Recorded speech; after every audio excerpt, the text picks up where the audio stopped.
Presented by That Time I Got Reincarnated in the Same World as an Anime Podcaster, this is Shonen Jumping the Gun, the show where we set our sights on the first chapter of a manga and decide if it's a misfire or a bullseye. Let's see how many rounds are in this magazine.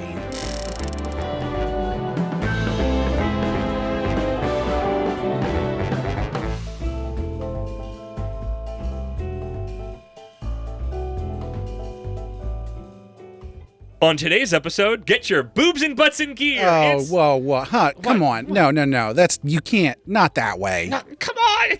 I read it for the articles. It's Keijo.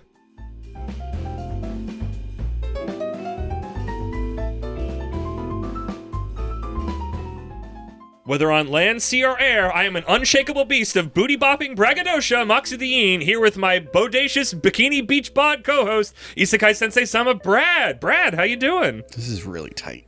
I shouldn't have worn this. Yeah, not the greatest thing to wear down in the confines of the studio. And everybody, welcome to the weirdly horny arc. Or maybe romance arc 2, probably not. Bits of romance arc 2. Yeah, I don't think... Spoiler alert, the episode after this is 69. Nice, that's literally the whole reason for this arc. Bear with us. The bit was too good not to do. We've had this on the list for a while. Bear with us, but we definitely we're dragging this out more than necessary. We probably should have. But yes, today we are covering Keijo with, let me get the count right. I know I typed it in right. Is that 8 exclamation points? It's like super clear that it's like Keijo with like a billion exclamation points. Oh, I wasn't paying attention. Okay, that's why it was my job. Also known as Hip Whip Girl, this was created by Daichi Soriyama, which I didn't find anything else about. It ran in Weekly Shonen Saturday from July 2013 to April 2017 for 18 volumes and had a single season of anime in 2016, which Wikipedia tells me was the most viewed show on Crunchyroll in November of 2016. Of course it was. Of course it was. I'll get into that more later, but first we need my patented Moxie's Mock Speed manga summary. Submarine makes sense here. So it's water-based? Yeah. And probably help all those women who drowned. Watch your head. I'm getting ahead of myself. Coming out to watch in a frenzy, to forget the pain and bitterness of everyday life. In 2003, come on guys, the banking crash hasn't even happened yet. What are you doing? In 2003, a change in the law added to the list of horse racing, cycling, and boat racing, a popular new gambling sport. That sport is Keijo. Hip 1, my career over a spread of swimsuit-clad girls. At high school, we meet our protagonist, Kaminashi Nozomi, as she tells an adult Kobe-sen that she is not going to join an athletics college before heading off to her gymnastics practice. The girls roast her for denying the offer. Don't you want to be an Olympic athlete? Say that 3 times fast. Don't you want to be an Olympic athlete? Don't you want to be an Olympic athlete? Don't you want to be an Olympic athlete? Okay, fine. No! Sure, it'd be exciting, travel the world and all that, but there's no money in it. You get injured, you're done. All the expenses that you have to pay and the small prize pool, and that's only if you get gold. And don't even get me started on pension and retirement. A boy... She's totally right, by the way. Yeah, she's right. That's what makes this great, is that she's like super justified, and it's just like, why would I go to the Olympics? I can do this other thing and get paid. I can make an actual living. A boy, Omotenshi Taichi, appears, complimenting her on her weirdly realistic approach to things. But she does have dreams. Very simple dreams, daily life dreams, which the boy finds a depressing notion. What she truly wants is a job that makes good money. She is going to become a Keijo player. This causes everybody to freak out, but she's got it planned. It's a dream sport where you can make millions in a short time and retire in luxury. Kobe-sen reappears and explains it's a popular gambling sport and asks Kaminashi if she really knows what she's getting into. Cut to the next day as Kaminashi is attempting to fix a leaky toilet with tape at her home. Her 2 siblings chat with her. The younger brother just has a handgun for some reason. I'm assuming it's airsoft. I couldn't tell if it was real or not. It's just playing around with a fucking Glock or something. They're in this like really shitty apartment. Yeah. So he might literally have a real gun. I guess. He might be like in Japan or something. I don't know. Boy strapped. She fixes the toilet just enough, but hopeful she can make enough money to hire an actual professional to fix it. Forget that. Enough money for a whole new house. Ding dong, boy from earlier. Taichi is here and they're headed to a nearby Keijo arena. It's like a big festival here with people and merchant stalls all over the place. Koba-sen arrives and is no nonsense. This is about learning, not fun. Kaminashi brought Taichi to help her stay on track and not be convinced by Kobe to give up her Keijo dream. They enter the arena itself as a match is going on. Bikini girls atop a floating disc in a pool dodge and slam into each other with great dexterity, attempting to knock the others off into the water below. Kobe tells us that the floating stage is called the land. In Keijo, players try to knock each other off the land without using their limbs. This leads us to why the series is here in Weird Horny Arc, as they mainly use their chests and bottoms to do so. A girl then uses a move called Ass Gatling Gun before we are shown an injury and told of multiple girls drowning in the pool or clunking their heads on the land, and this has resulted in multiple fatalities over the years. It's weirdly brutal after such a silly bit. Kobe says to know that this is the danger that awaits you if you want to play Keijo. Taichi turns on her and says it doesn't fit her. She should stick to her gymnastics plan, which she bristles at. Keijo is a game of brute strength and nothing else. You are not strong enough to have a chance. Kobe takes them to a locker room to get fitted to do a test round of Keijo, Taichi included, who intends to use this moment to show how she will fail with his boy strength, I guess. A lifeguard oversees the newbies entering the land, 3 boys and 2 girls, and explains the rules, which we kind of already know. Instantly, Taichi attempts to thrust off Kaminashi, but she deftly dodges out of the way, sending him sailing into the water. Told you, Taichi, it's not about strength. I've got the advantage here. Paying attention again, Kaminashi sees the girl knock both other boys off the land. It's just the 2 of them, cheek to cheek, so to speak. The 2 have gladiatorial combat, but you can't make a dent in this chick. The lifeguard says to use your head. Kaminashi thinks and uses this. She dodges under the girl's attack and lifts her own hips, sending her into the pool. A picture-perfect hip-up attack, we're told. We learn this serious girl is Miyata Sayaka, a judo prodigy from a famous judo family, but she wants to play Keijo. They exchange names as rival as the chapter ends. So I'm a human being who watched that season of Keijo back in 2016. Oh, the whole thing? The whole thing. Okay. The whole thing. And it's admittedly went in for, like, I'm a horny fuck, sure, fine, whatever, but just found the most insane, like, genuinely reminded me of Bobobo, of just the insane shit popping off. And you don't, you get, like, the tiniest taste of it here, but what I find funny is there is so much... This chapter was not the first episode of the anime. This chapter was not in the anime at all. There is no boy. There is no setup. Anime starts with her arriving at the school, and the boy who I've read is supposed to be a continuing part of the story has just been erased. Okay. So it's just the girls. There are no boys. So in the anime Keijo. They're only in the manga. I had a passing familiarity with this as a concept of a sport. I've shown it to you at some point. Well, no, I mean that anime specifically, but I'm talking about the thing known as butt sumo.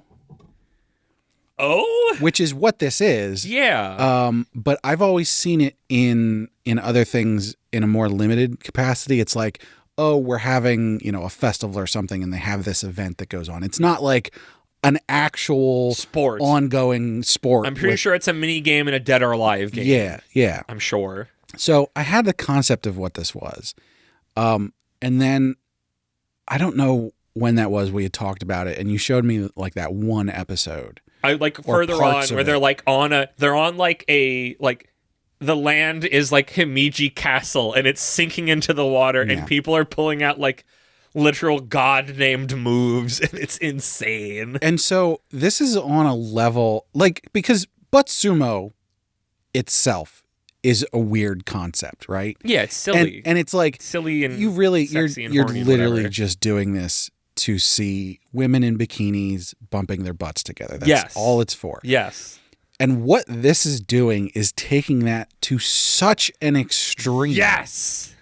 It's really crazy. It's the best. It's so because it gets to cloak the horniness in just the absolute absurdity of what's happening and how seriously certain characters are treating it. And I love that a lot. Sure. But then I also don't think it's really cloaking it at all. No. There are multiple times. I'm not saying it's hiding it, but at least it's what I wanted the silly horny arc to be, is that there is clearly horny in this mixture, but there is clearly something else that is not that in this mixture.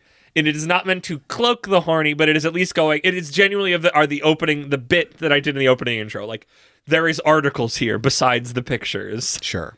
But However much there's that a is lot of usually a gag. pictures. Yeah, there is a lot of pictures. There are many, many times where the panel is literally leering. Yes. And it's not even just when they're playing the sport. Correct. There are times where she is doing her gymnastics. There's a lot of low angle shots constantly. Or, just hanging out or whatever. And it's like, there's her butt. Yep. Oh, she's doing splits or whatever. Yep.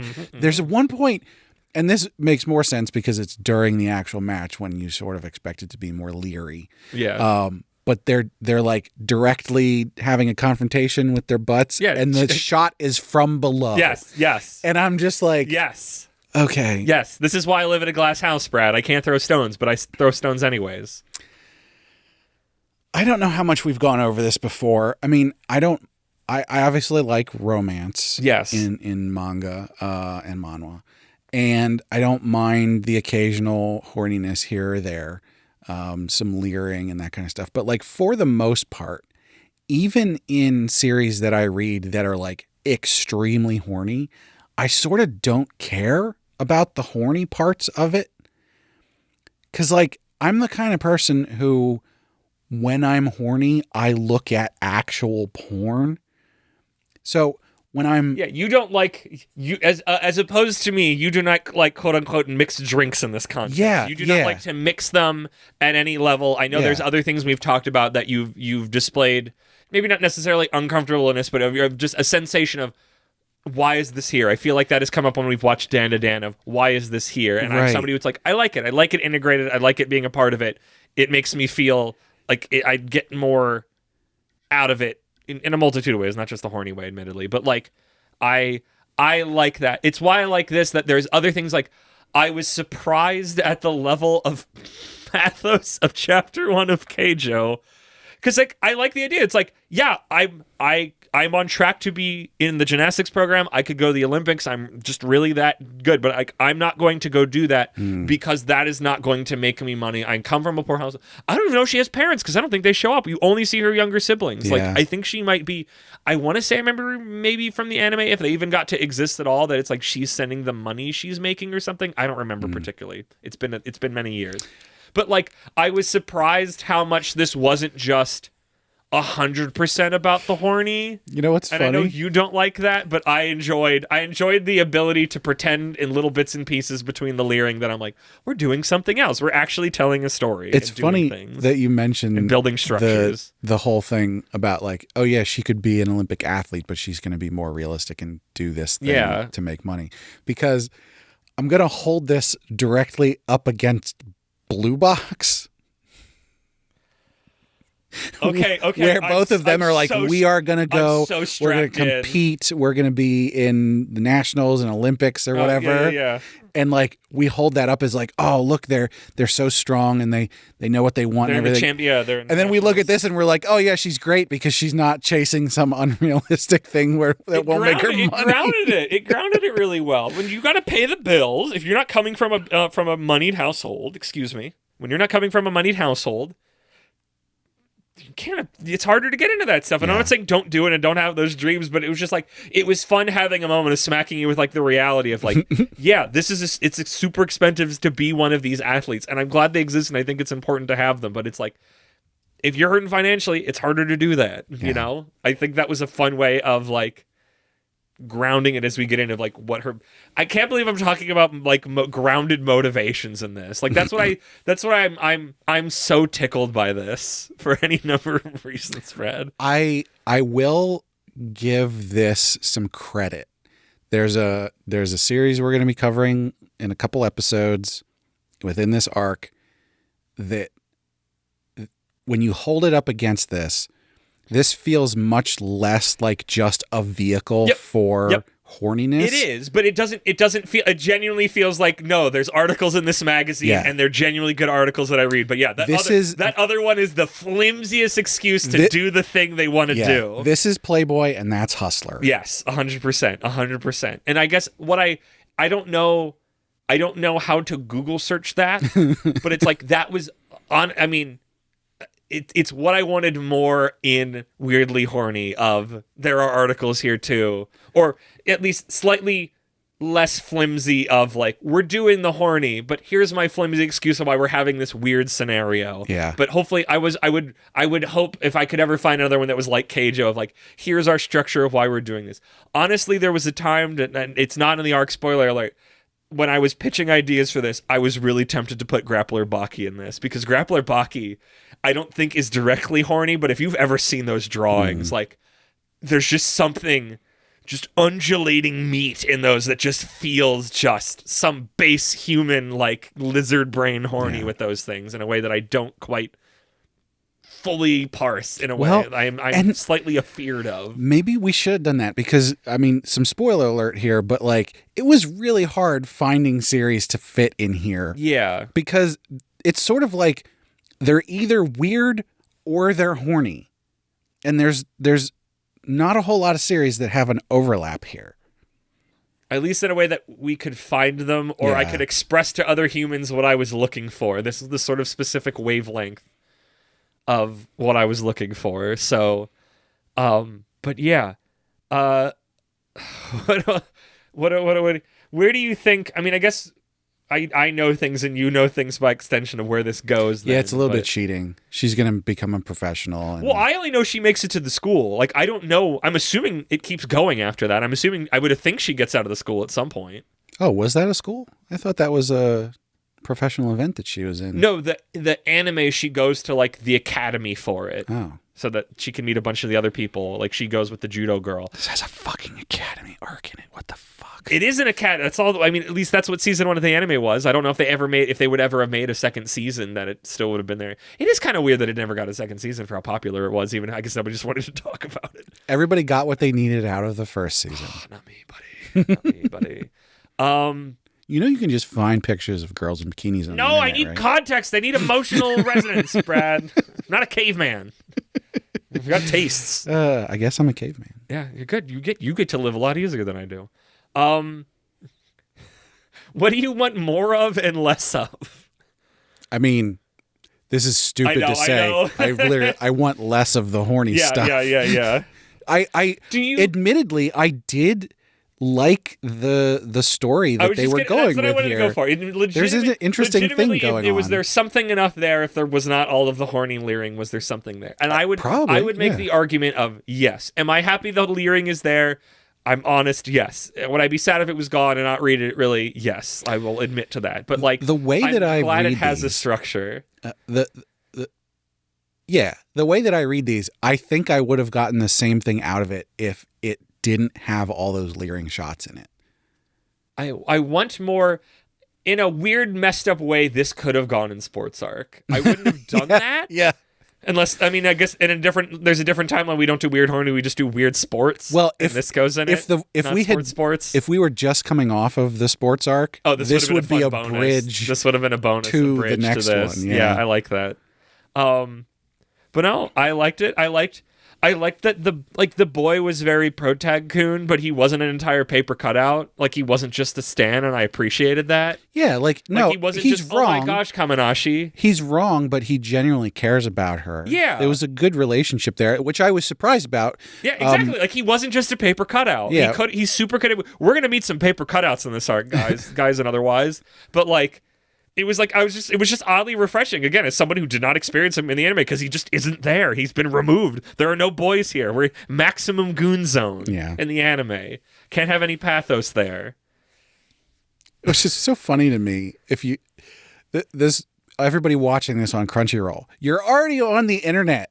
Yeah, but this is what I want. I want this flavor.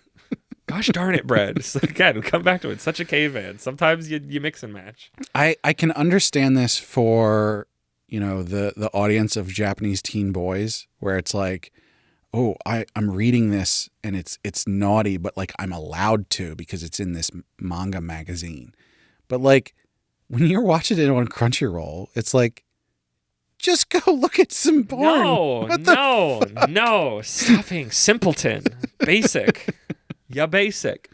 I now need to tell you a thing that I remember from the anime of just how the insane, like, again, reminds me of Bobobo, of the insane lengths they'll be like, or like insane, like later sports manga stuff that I feel like Ice Shield has done, where it's just like, because she did this, she has this insane power, even though technically we're all just humans doing this. Is the idea is that there's the one girl who doesn't talk much, but she gives everybody massages, and through this she's able, because she has touched everybody's butts at the academy, she is able to mirror any of their attacks in a battle. Isn't that the weirdest, best thing ever? Like, isn't that just the most just wacky woohoo bullshit? Isn't that the best? No, that makes total sense. Exactly. Like, that's why I love Keijo, is just, it's like, we're doing this, but also, like, it's the author just, like, full force committing to the bit. And just, if this was happening and we were doing shonen battles, this is what we would be doing. Well, I mean, this is a shonen battler. It is. It's a shonen battler sports art. It's sports and they're the doing battler the all academy together. arc. Yes. They're doing tournament arc. Yeah. If you should have this adventure lifestyle or not at the beginning, the protagonist having a strong thing. Honestly, yes. Is it like, it's like, honestly, it's great. I bury the lead to that segment. Like, I think I want to read more. I mean, in a way, get it. Yes, but in a way, I wasn't expecting that when I went to go read the manga, which I hadn't read before this, for how much like actual structure is here. Like, I don't, because like the anime is so wafer thin about what it's doing, and like, sure, fine, but like, I was this first chapter was more place setting and exciting than jump chapters we've read. Like, did that change my mind? Is this not a stronger first chapter in setting up what we're doing, the concept, to teach you how the game works enough, to show you the danger, to show you characters' motivations, to set up a thing. We literally meet our rival. Guys, this is better than Hakutaku. This is better. I forgot about that until like somebody said that name recently. I'm like, why do I remember the name Hakutaku? What is that? And I had to like think about it. Just erased from my brain. It is. Yeah. Even if you took the horny out, it's a better thing than Hakutaku. Well, and no, you say that. As far as I am concerned, I read this by taking the horny out of it. So take my opinion.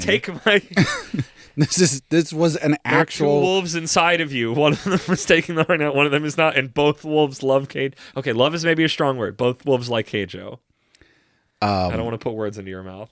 No, like this is literally like there is compelling story here. I can't believe it. I could not believe it going into, but I'm also glad you get the little moments of how insane this all is. That there's the Gatling gun butt attack, and that instantly after that you get like, no, this is actually legit dangerous. We're not just playing in 100%. Like, it puts it more into wacky woohoo land that it's like this sport is so dangerous. So like a girl's hair got stuck on the chain that holds the land and she drowned. And it's just like.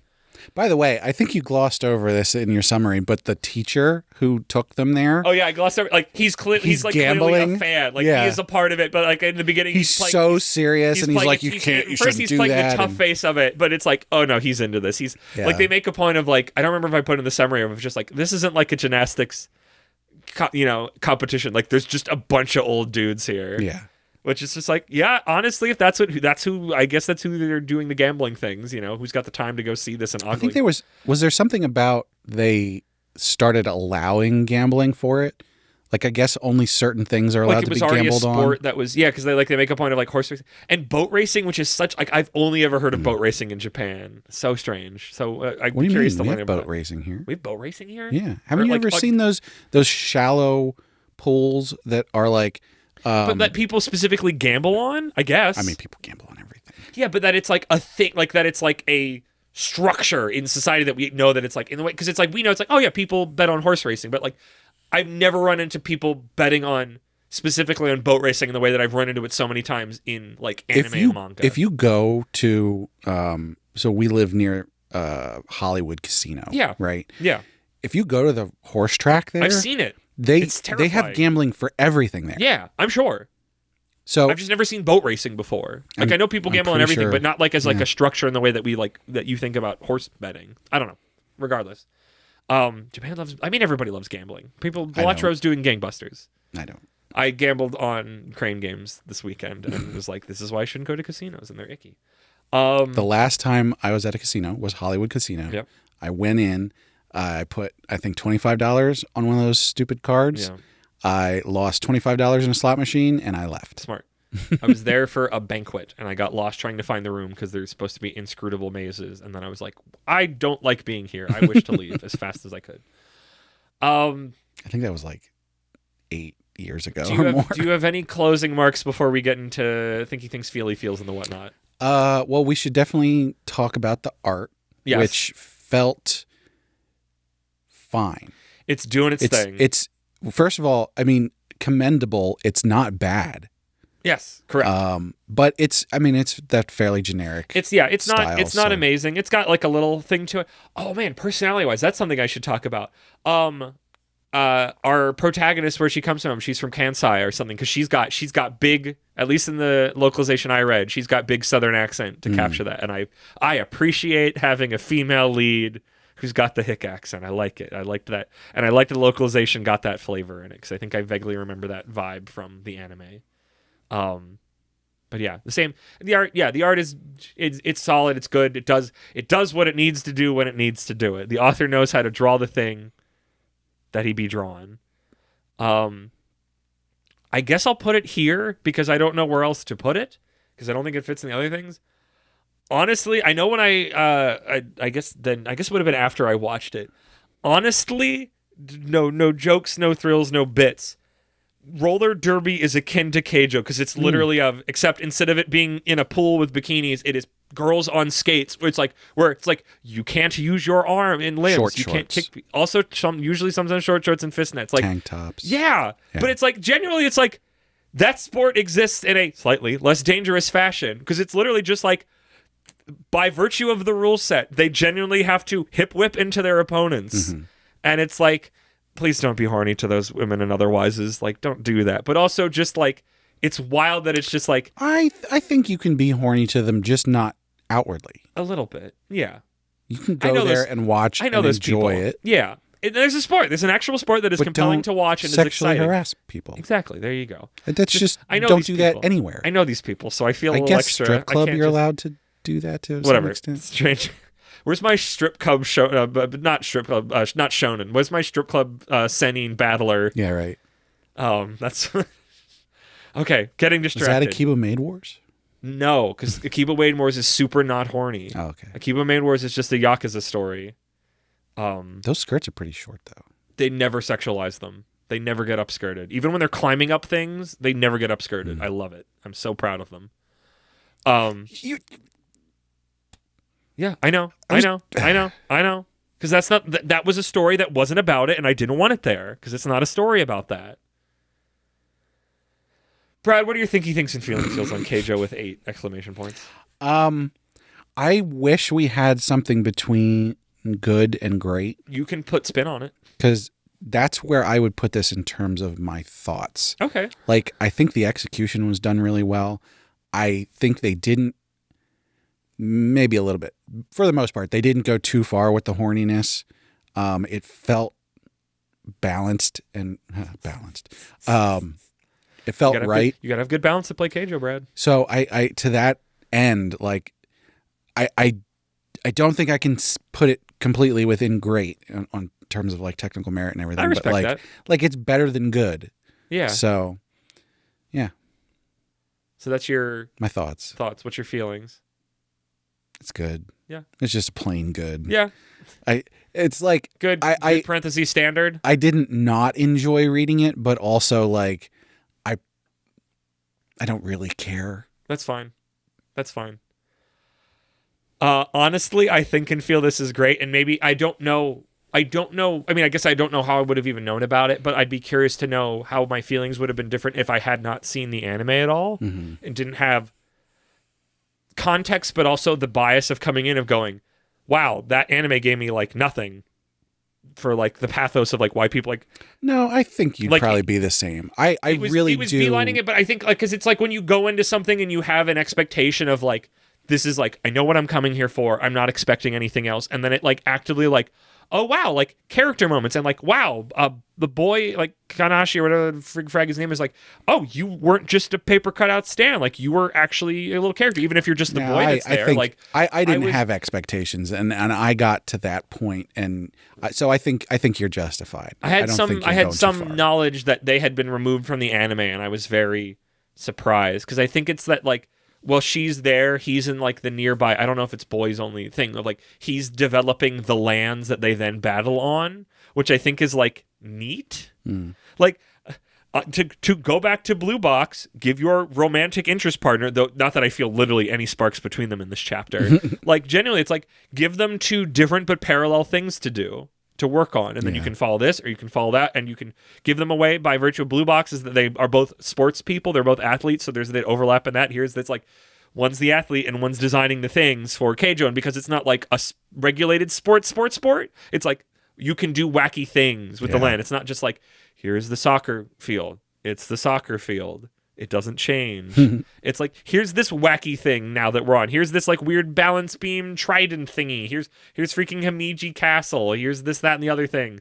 Which battling on a castle seems like the most dangerous thing with so many sharp edges and corners and ways to thunk your noggin, and it just feels so dangerous. I think the one that we watched was on a like half sunken plane. That makes sense too. Yeah, it's just like insane stuff, and it's like I want to see what the heck he's up to make these things. Because it's about spectacle, you know, more than the sport. That's to go back to it, like that's the interesting thing of Derby, of like the general, you know, and there's always things in between of the two camps of this needs to be more of a regimented, regulated sport, and this is a fun community kind of showy thing, and that kind of from its, even though it's like roller derby before we were born was essentially like pro wrestling, where it was like a fake sport, quote unquote, you know, and it was like had a bunch of bits and gags and teams and whatnot. It's like some of that is still there, and like the presentation and how everybody has names and stuff like that. And it's like, honestly, obviously, because my love of pro wrestling, like I lean more towards like this is a fun community spectacle thing more than like this is a regimented sport. Yeah. I mean, you still need rules to keep everybody safe, obviously, but yeah. Yeah, I genuinely think and feel this is great.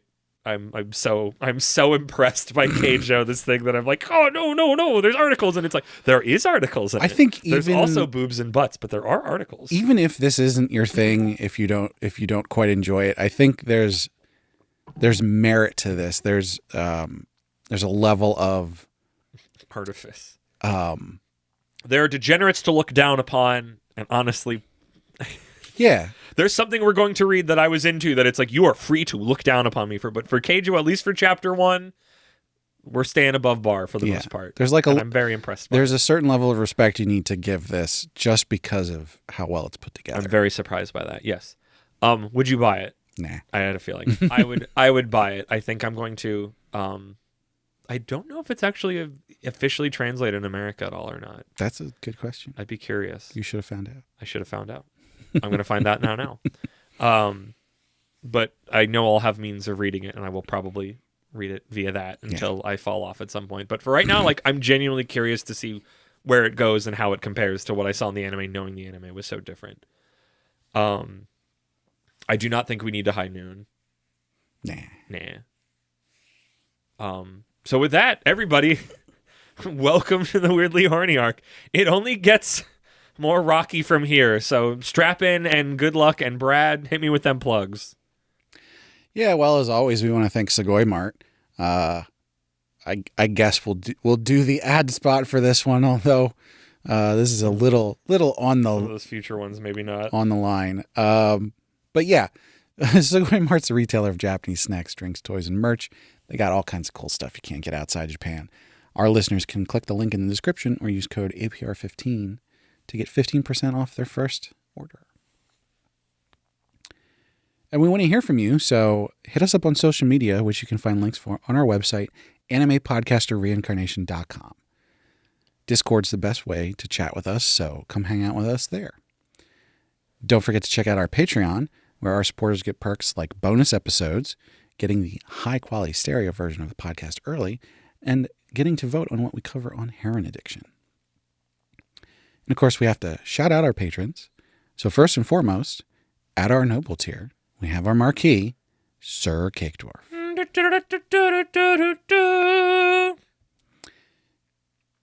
At our reincarnator tier, we've got Moon. Last but not least, at our commoner tier, we've got Rena. So thank you so much to all our patrons. Thank you, Brad, for that. Thank you, everybody, for listening. Make sure you listen to all the podcasts on our feed. And I'm just going to read super attacks from the Keijo wiki until Brad fades me out, just to show you the absurdity of some of these attack names, which is why I love it. 1.6 kilo breast napalm. Attack on Titan's butt. Beheading butt sword. Boob dunk. Boob soul. Boob style. Final heaven. Breast copter. Breathless butt gatling.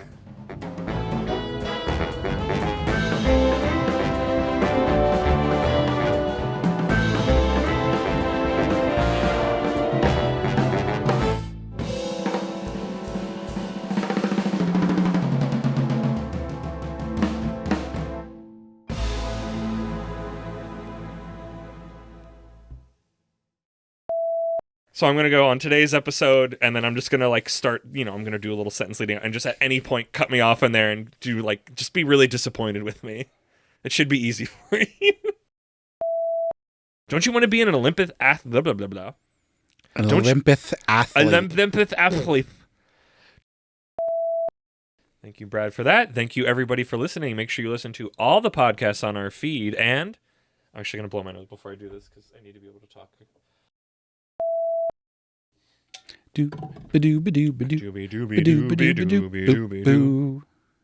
boo ba do boo boo. There's gonna be a lot of boo. Don't worry. Wait, Can I go? Can I do it? Can I do it? You can do it. I can do it. Oh, good Lord, what is that? Butt guillotine, butt hurricane, butt sandstorm, butt transmutation. What is, Brad, what is the, what's the thing from Jujutsu Kaisen? They all have domain expansion? Yeah, what's the domain expansion? Who's the fear based on sexuality? Who's the demon based on that?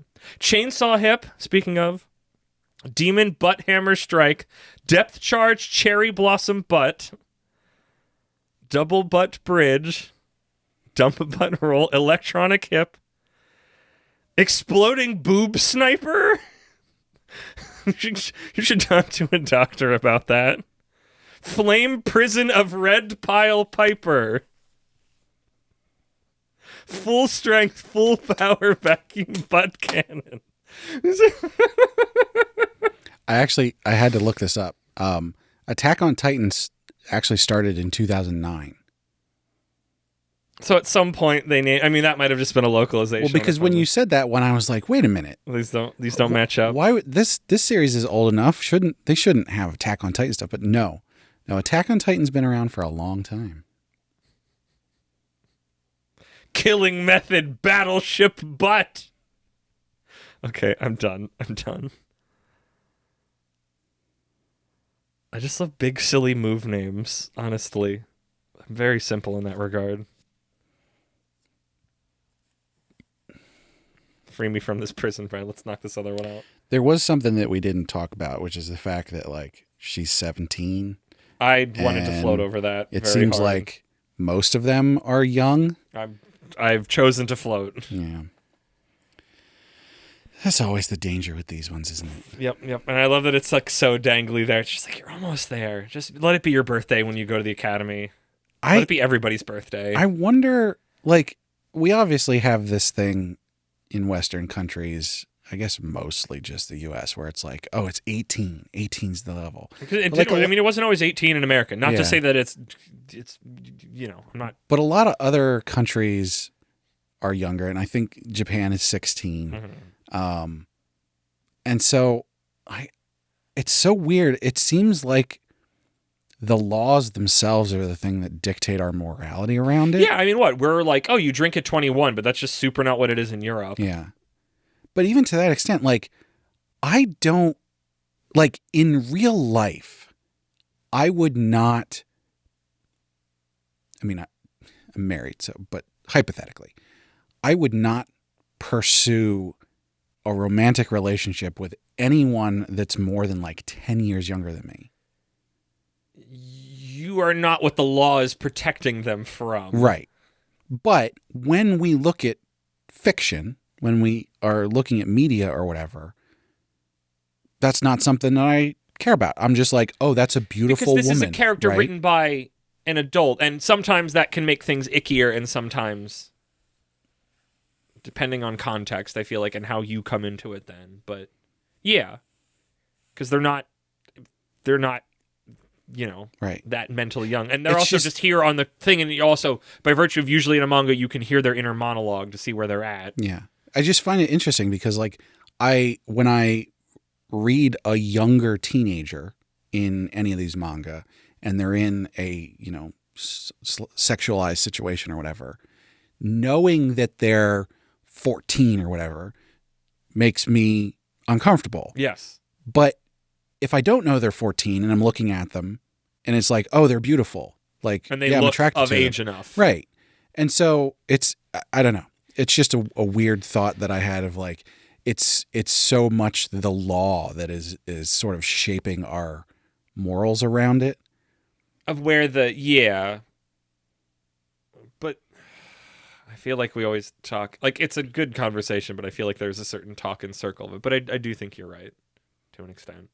Now, that said, like we just said, like, she's 17, so it feels weird. It feels weird, but it's like in Japan, this is 1 year above that. She's about to graduate into college. Right. Like, she's shown as generally operating as an adult. Even if she's being put in sexual situations. She's being put into sexualized situations, but she's not being put into any sexual situations. Yeah, no, that's important. That's an important distinction. And I guess to that end, even if Koba-san is there as an old man to gamble on the women fighting, there's never a moment, like, a character never ogles. And even at one, like, one, there's even a step against it, because, like, they're doing the test game with the 3 boys and the 2 girls, the female lifeguard, like, trainer who's there is just like, hey boys, like, if you start any funny business, like, you're getting dunked now. Right. And it was just like, oh, like, that's a good point. It's so strange in this scenario where the world itself, even though it is so sexualized, isn't this. Now I want to cut this in somewhere because this is actually good talk. Like, everything is so sexualized by the leering of the panel, but internally in the world, even though it's like, well, obviously old men are there because there's beautiful women fighting, but it's not, like, ever talked about. And the one moment it kind of brings it up is like, if you do start anything, like, right, you're getting dunked, you're getting out of here. I had just thought about the fact that, like they protect them they protect the women in that moment. I think a lot of times when we're reading these kind of things, and it's a beautiful 16 or 17-year-old, it's like, okay, but they're interacting with other, like, teenagers, like the boys that they're interacting with. Yeah, there are no quote unquote adults around. Yeah, like, to sexualize them or put them in sexual situations. It is just how they are drawn in the situations they're getting into with their other teen compatriots that are sexualizing it, I guess. I wonder if that makes it a little bit better from our perspectives, where it's like, oh, we're imagining that we're teenagers again or something. I think that's because it's like, I read some of that stuff when I was a teenager and was just like, ooh, titillation. Right. Because, like, when I think about it, like, it's the weird crossroads of, like, because it's why, like, I know there's stuff in Jump interviews from authors where it's like they put that in there because it's like, I'm writing for young boys and this is what young boys like. Yeah. And as somebody who was young boy shaped thing, it's like, I did appreciate that, but it's the thing of thinking about it now, and it's like an old man in his 30s or 40s is writing these things for that, but it's just this weird, like, time paradox. Yeah. Where it's like, I grew up with it and I liked it and I knew I liked it then, so when I'm an adult I'm going to put it in there and this is the shape it takes, and it's right. Like, and there's a whole sliding scale on that, and right, because like I said, I don't right now want to be in a relationship with someone that young. No. Because that sounds awful. Yeah. They're not mature enough and whatever else comes along with that. But to imagine that when I was that age, I could have a relationship like this or be in these situations. I think that's where it comes from, yeah. Honestly. Is that because it's like, even if it's like, oh, age is 18, it's like, your sex brain was awake before then. Yeah. And I'm not saying that the age should be lowered to match that, because Jesus, fuck no. No. Hormone brain is not in a place to make decisions honestly, about the body like that. I mean, I don't know. I probably haven't said this on the podcast before, but, like, I sort of feel like you shouldn't be able to do most things before you're 25 because your brain isn't done being baked until then. Yeah. And it's obviously different for everybody, but like as a general rule of thumb, you're not done growing up until at least your mid-20s. You're not chemically stabilized enough to be like, even if in the moment, because you're never not in a state of chemical imbalance when you're growing up. So it's just like, well, I feel like I'm put together, and it's like, no, I've been where you are, and I grew, and I know you're not in a state that you can make because you're just not. You just haven't been alive long enough. You are not done baking and getting enough life experience to make these decisions, and it feels so gatekeepy. But it's just like, but that's the thing, because you can see other people who didn't follow those rules, and they're freaking cooked now. Yeah, I mean, all of these things are like these are just arbitrary numbers that we're putting on things. So I wouldn't say like, arbitrary, but they're not. To an extent. Yeah. There's general ranges where things happen, but like it's different for everybody. So yeah. I don't know. You have to pick, if you're going to keep laws about it, which I think you should, you have to pick a number. You have to pick somewhere, because trying to go, based on these criteria, like it's not a perfect system, but the alternative is if you try to go like evidence-based, it's like that just turns into an untold level of nightmare. I do think most of our numbers are wrong. I could understand that. But I prefer the XKCD. What is it? 7, half your age plus 7. I think that's a good rule for dating. I think that should be the law. I'm sure there's a lower range, and I feel like it loses stamina at the higher range, because at a certain point when it's like 40 and like 60 or 70, it's like at a certain point where it's just like whatever. But yeah, definitely from teens to 20s to 30s. At half your age plus 7, that would mean that a 17-year-old can't date anyone older than 20. And that feels appropriate. That does feel appropriate. Yeah, obviously a little wiggle room, but... And a 100-year-old could date a 57-year-old, so... I feel like they could date a 40-year-old or a 30-year-old, not a 20-year-old. Like, I feel like it just, like, it needs some sort of, like, as the number get bigger, it can, but it still needs a cutoff. It still needs a cutoff. Yeah, there would be some. There was a 100-year-old. There's a certain point where it's like, are you in your 50s, 60s, or 70s? Are you dating early to mid 20-year-old? No, you aren't. We could do 25 as the actual age for stuff, the like the full cutoff. But then everything below that is half your age plus 7. Okay. Sure, fine. Whatever. Are you putting this in an episode? Is this just all after? Where is this going? Let's go at the end. Okay, because it turned into like, I mean, not that it was a bad talk, but it turned to a more fitting talk then for Keijo then. So I know there's at least 3 people who listen to the end. So. Okay, let's put this to bed because we have a lot more to do, and I don't know how well my throat's going to maintain.